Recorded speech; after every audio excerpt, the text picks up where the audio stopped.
Olá, amigos e amigas. Hoje eu vou refletir com vocês acerca de um fenômeno que ocorre na forma de uma alteração do nosso olhar. E isso relativo não necessariamente ao que a gente faz, mas ao modo como a gente realiza determinadas tarefas, determinadas atividades, determinadas decisões. Sim, o modo como nós a realizamos, ela vai produzir um efeito qualitativo no modo como nós vamos vivenciar, experimentar e mais, traduzir não só aquela experiência em si, mas como o todo da vida. Para isso eu quero convidá-los a relembrar, e a aqueles que não sabem, convidá-los a tomar parte da história do Jardim do Éden, relatado no livro de Gênesis, na Bíblia, porque ali tem uma ilustração perfeita para essa reflexão que nós estamos querendo fazer. Adão e Eva estavam plenos no jardim. Todavia, naquela plenitude, lhes fora dada um senso de limite, que na história fora tipificada pela via da árvore do conhecimento do bem e do mal, onde não lhes fora dado se alimentar, não lhes fora permitido se alimentar daquela árvore. E aí nós conhecemos a entrada da personagem da serpente, e ela entra numa linha de diálogo com Eva, consegue seduzir. E aí a gente vai chamar a atenção para um seguinte ponto aqui, porque a queda mais conhecida, mais comentada e mais debatida daquilo que se considera ter sido a queda humana, a relativização humana, ela não se deu por intermédio de nenhuma prevaricação moral grave. Ou seja, Adão e Eva não alteraram o seu olhar e a sua essência por terem matado alguém. Ali, naquele caso, no primeiro ato primordial da queda, não foi necessariamente uma orgia, um bacanal. Não foi, pelo contrário. A atitude que estava envolvida ali no ato da transgressão dizia respeito a uma atitude absolutamente legítima, que é o ato de comer. O ato de comer. Eva fora seduzida a comer o fruto, sendo que comer era uma atividade que Adão e Eva já faziam há 3x4.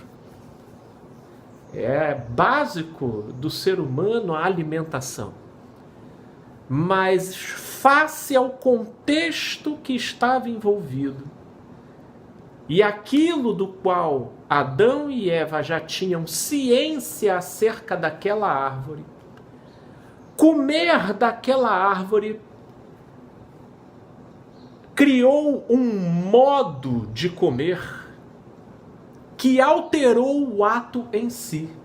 E a partir do ato sendo realizado com um modo alterado de fazê-lo, isso transforma e altera o olhar, que consequentemente incide sobre o modo como as nossas emoções e sentimentos irão se comportar. E assim foi feito.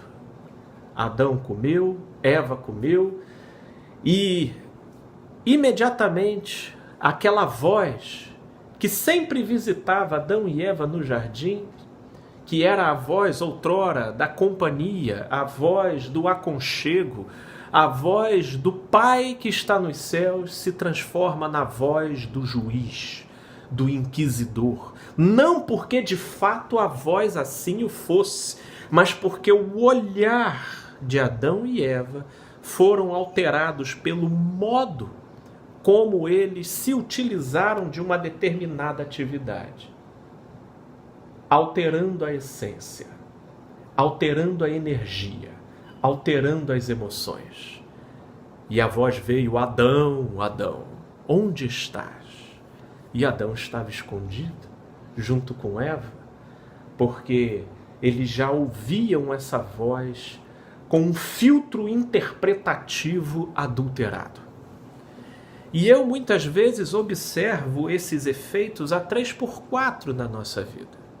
Sim, e nem sempre em cima de realizações que são moralmente execráveis para a sociedade.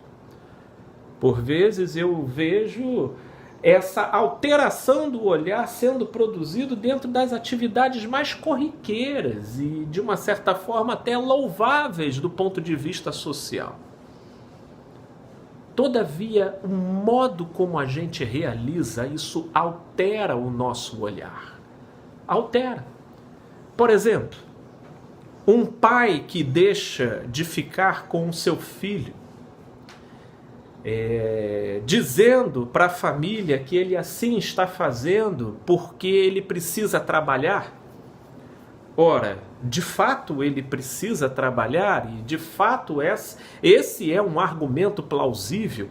Todavia, dependendo do modo como aquilo está sendo operacionalizado dentro dele, o quanto ele se distanciar do filho, mesmo com uma razão aparentemente plausível, pode estar alterando o olhar dele e enchendo de culpa, de modo a deflagrando esse sentimento nele, levando à necessidade de estar de alguma forma sempre recompensando.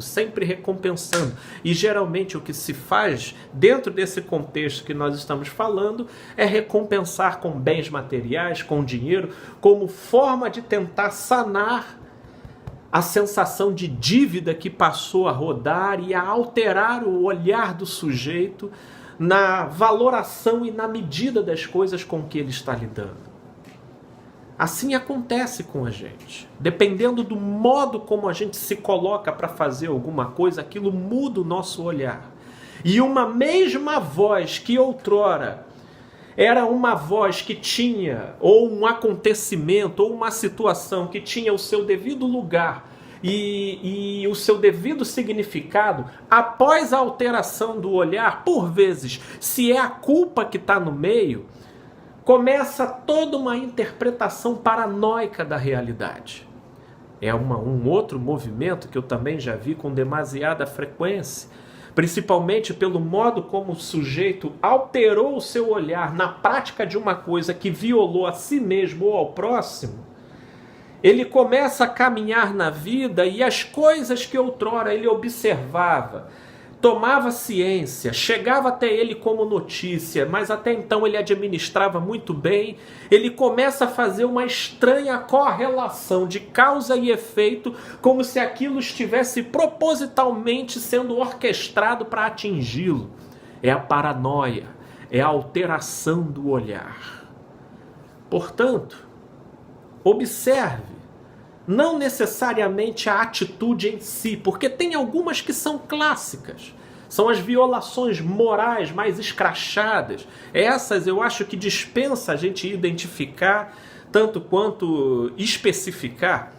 Agora, existem aquelas atitudes que são as mais sutis, que em si elas são legítimas, por vezes acompanhadas até por argumentações plausíveis, mas os efeitos que elas estão produzindo do lado de dentro é a alteração do seu olhar, seja pela via do medo, seja pela via da culpa, te fazendo produzir esquemas de compensação disfuncionais, tanto quanto te levando a comportamentos de evitação e de estresse desnecessariamente. Portanto, é um convite para que possamos medir os nossos atos, as nossas decisões, pela qualidade do seu contexto, da nossa motivação e da nossa consciência na interação com aquela decisão e com aquela atividade. Porque dependendo do modo como a gente realiza aquilo, altera o nosso olhar. E começa a produzir na gente reações onde a gente passa a lidar de uma maneira disfuncional e diferenciada com a realidade a partir do modo como a gente realizou aquela atividade. Pensemos. Existem muitos exemplos aqui, mas o vídeo ficaria prolongado demais. Mas eu creio que já seja o suficiente para despertar saudáveis reflexões. Um grande abraço, gente boa. Valeu!